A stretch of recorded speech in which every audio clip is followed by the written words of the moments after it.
Who was a throwaway NPC that became a reoccurring favorite for your players? Let us know in the comments below. Door. He's a sentient door. Yeah, that's it. He's a door and his name is Door. I put him in a dungeon to give hints for puzzles because my players are dum-dums. My players fell in love with him. They ended up confronting the dungeon's big bad evil guy, not about their evil plans, but to demand why Door doesn't get dental coverage. They were more upset about that than anything else. It probably helped them that I gave him a surfer dude accent. His first interaction with them went like this. Behold! I am the guardian of the vault. None shall enter. Bruh, I can't keep that up. Did it sound good though? I was given the script and I tried to nail it, dudes. One of my players was so stunned by the shift that they thought I broke character. Bob the Bandit. Early in the campaign, the party captured and interrogated a bandit to find out if his gang had kidnapped a missing person. I played him as all brawn and no brains with a mid-Texas drawl. The party loved him so much, they let him go and told him to turn his life around. 3 weeks later, they found Bob working as a baker. They had a few more interactions with him, and a couple of months later, they hired him as the camp cook for an expedition. During this time, they learned he'd gotten engaged and was training to be a chef. As a funny aside, whenever I roll for the quality of his meals, I consistently roll absurdly high, like mostly nat 20s, with the lowest roll being a 15. The party is now considering hiring him as their full-time personal chef. G the Goblin. Don't worry, he had a real name. Out of 20 goblins the party freed, G was the only one who refused to run away. The party equipped him with a dagger, some gear, and a stuffed Minotaur doll they'd recently found. Aww. G was immediately killed in the next encounter when he failed his stealth check. He died in a fiery inferno, clutching his beloved Minotaur doll. The only thing that remained unscathed was the doll. In his memory, the wildfire druid reshaped their wildfire spirit into G's visage. Now, G in spirit form follows the party everywhere they go. That broke my heart. Razortooth and the Cobalts.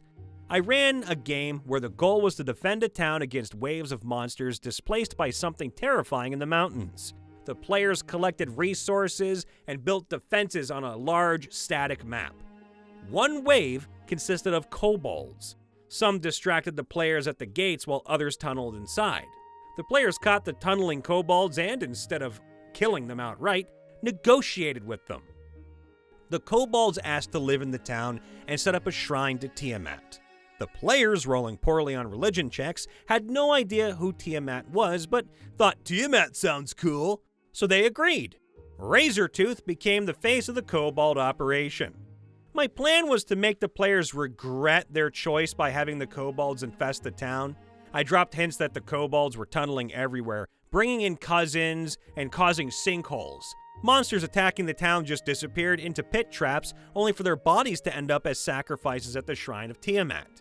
Instead of regretting it, the players loved it. When a building collapsed due to the tunneling, they shrugged it off and rebuilt elsewhere. They even started bringing more monster corpses to the shrine, saying, "Wow, we got so much more than we bargained for." Rhea, the alcoholic wizard. I needed an excuse for the party to skip over a village I hadn't developed yet, so I put a high-level wizard in their path. Rhea was a one-woman army protecting the village from orcs, gnolls, and doppelgangers. She refused to trust the party and wouldn't let them enter. Instead of fighting, they talked her down, had a drinking contest, and started a pillow fight. Pro tip, by the way, never start a pillow fight with a drunk wizard who knows telekinesis. The party loved her so much that they arranged for her to become an advisor in the royal court. Since the queen they put on the throne is practically a child, Rhea now effectively runs the country, which is at war. Conveniently, Rhea loves Fireball. Muggy Matt. My amazing DM husband is terrible at accents, but always gives it his best shot. Once, he introduced a minor bad guy who lured us into an alleyway ambush. The NPCs started with a Cockney accent that quickly fell apart into stuttering gibberish. The party stopped in awe. We asked for his name, and after much flailing, he said, "Oh, this is a mugging, Muggy Matt." So we completely ignored the ambush and decided to take poor Muggy Matt to a hospital because he seemed to be having a stroke. Blimey. Handlebar Jones. Handlebar Jones was introduced as an ally during a large-scale battle. Thanks to good luck and rolls, the party fighter took a liking to Jones. The player started describing Handlebar, yes, the mustache is his signature look, and during a food break, other party members began inventing backstories for him. Meanwhile, the DM was furiously writing. At first, we thought they were upset because we might have spent too much time on this side topic, but then the DM looked up and said, "Handlebar Jones gives you a small trinket belonging to him. It'll be a way to find Jones again if you ever need his help." That was a great session. Thanks, Jeff. Also, I hope he gave you like a magical comb or something. Dolph. His name is Dolph. He's a cognitively deficient knight with maxed charisma and the lucky feat. He has a dragon teddy bear that he constantly loses, and a brother who's always trying to keep track of him. The funny thing is, Dolph also has an imaginary friend he talks about constantly. He's not smart or wise, but he's endlessly charming. I typically use Dolph as a side character when I need time to improvise the transition between major plot points. He adds comic relief, sentimental value to the world the players are exploring or saving, and helps lower player anxieties. Dolph was so effective during his first appearance that I decided to use him more often. My players stumbled upon a cult performing a dread ritual intended to transform a young girl stolen from a nearby farm into an undead abomination. This was meant to be a minor encounter to reveal that larger, darker events were unfolding. The party was on a timer. The ritual would culminate during a solar eclipse. If they stopped the ritual before a certain round, the unnamed girl would remain alive. If not, she would become aghast and attack them.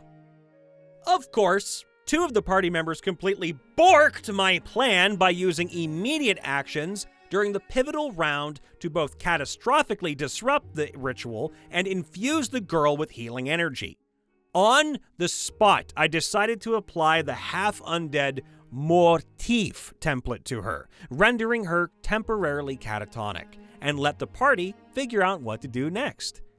I expected them to look for her family nearby, or to take her to the nearest village, perhaps adding Find a Cure to their list of pending side quests. Nope, they didn't even think to look. Instead, they took her with them, figuring they'd hang on to her until they could fix her. Her parents never found out what happened to her. The girl, promptly christened Marabel, had no tongue, as it had been cut out by the cultists as part of the ritual. She was illiterate and had extremely limited means of communicating with the party. They tried getting her healed at the first temple of a good deity they found, but the priests weren't powerful enough to help, though they knew what kind of magic was required. Magic the party would have in just a few more levels. Ugh! Moreover, Marabel refused to stay with the priests, who might decide to kill her for what she was. Unable to return home on her own, she stuck with the party. The only people she trusted, even slightly. Naturally, she became the party mascot. The party taught her to read. They kept her clothed out of their own pockets, and the healer bought her a pipe to play. They even fed her dried meat to satisfy her undead cravings.